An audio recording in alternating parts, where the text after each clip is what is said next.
వచ్చేసి పాత గాజులు అంటే యూజ్ చేసిన గాజులతో పాటు కేక్ బేస్ ఉంటుంది కదా! ఈ రెండిటిని యూజ్ చేసి అద్భుతమైన ఆర్గనైజర్‌ని తక్కువ కాస్ట్‌తో రెడీ చేసుకోవచ్చనమాట. చాలా సింపుల్ అలానే చాలా యూనిక్‌గా కూడా ఉంటుంది. దానికోసం నేను ఇక్కడ జూట్ తాడునైతే తీసుకుంటున్నాను. ఇదైతే తక్కువ కాస్ట్, మనం ఎక్కువ అమౌంట్ కూడా స్పెండ్ చేయాల్సిన అవసరం లేదనమాట. ఇలా మనం తీసుకున్న జూట్ తాడుని ఫెవికాల్‌ని అప్లై చేసి, అంటే మనం తీసుకున్న కేక్ బేస్ కరెక్ట్‌గా మధ్యలో నుంచి స్టార్ట్ చేసుకోవాలనమాట.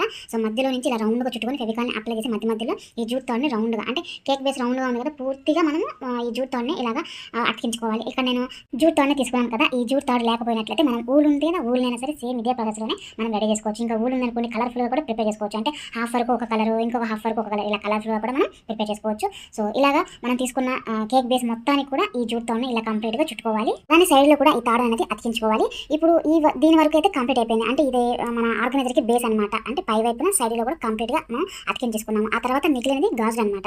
ఈ గాజులు కలర్‌ఫుల్‌గానే ఉన్నాయి, కానీ పాతవి కదా, కొంచెం డల్‌గా ఉంది. అంత షైనీగా అయితే ఏమీ లేదు. కాబట్టి ఇక్కడ మనం తీసుకున్న గాజులు మొత్తానికి కూడా ఫెవికాల్‌ని అప్లై చేసుకొని పూర్తిగా కవర్ అయ్యేటట్లుగా ఈ జూట్ తాడు అనేది చుట్టుకోవాలి.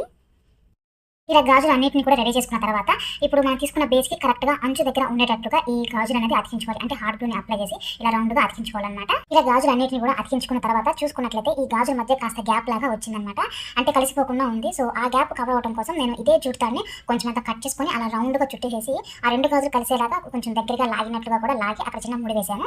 సో, ఇలా చేయడం వల్ల ఆ 2 కలిసిపోయినాయన్నమాట. అంటే గ్యాప్ లేకుండా దగ్గరకొచ్చేసినట్లుగా ఉంది ఇలా ముడి వేయడం వల్ల. సో, ఇలా చేయడం వల్ల కవర్ అయిందన్నమాట, గ్యాప్ ఏమీ లేకుండా. ఇలానే ప్రతి గాజు మధ్యలో కూడా అలా గ్యాప్ అయితే వచ్చింది. నేను కొంచెం దగ్గరికి అంటించుకుంటే సరిపోయేది, అంత గ్యాప్ లేకుండా ఉండదన్నమాట. గాజులన్నింటికి కూడా ముడి వేసుకున్న తర్వాత చూసుకుంటే ఆ ముడి అనేది క్లియర్‌గా కనిపిస్తుంది. అంటే మనకి వీడియోలో అంత క్లియర్‌గా కనిపించట్లేదు, కానీ లైవ్‌లో చూసుకుంటే క్లియర్‌గా మనం వేసిన ముడి అయితే కనిపిస్తుంది.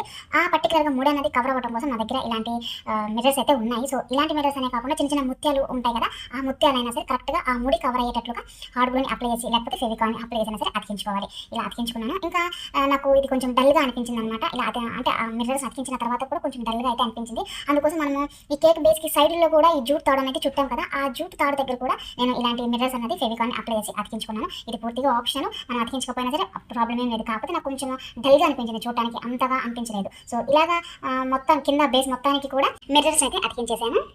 అంతే. చాలా అంటే చాలా సింపుల్‌గా తక్కువ కాస్ట్‌తో ఆర్గనైజర్ అయితే రెడీ అయిపోయింది. దీన్ని ఇలా టీపాయ్ పైన పెట్టుకోవచ్చు, డైనింగ్ టేబుల్, ఇంకా టీవీ పక్కన చిన్న ఫ్లవర్ వాజ్ అనేది ఇందులో పెట్టేసి రిమోట్స్ వాటన్నిటిని కూడా ఇందులో పెట్టి ఆర్గనైజ్ చేసుకోవచ్చనమాట.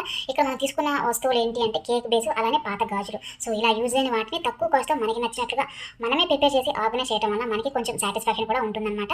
సో, ఇలాంటి ఆర్గనైజర్స్‌ని మనం కూడా రెడీ చేసుకోవచ్చు అన్న ఒక కాన్ఫిడెన్స్ కూడా ఉంటుంది. సో, తప్పకుండా ట్రై చేయండి. అలానే దీన్ని ఇలాగా టీపాయ్ పైన అనే కాకుండా నైట్ టైమ్ బెడ్ దగ్గర బెడ్ ల్యాంప్‌లా కూడా యూజ్ చేసుకోవచ్చనమాట.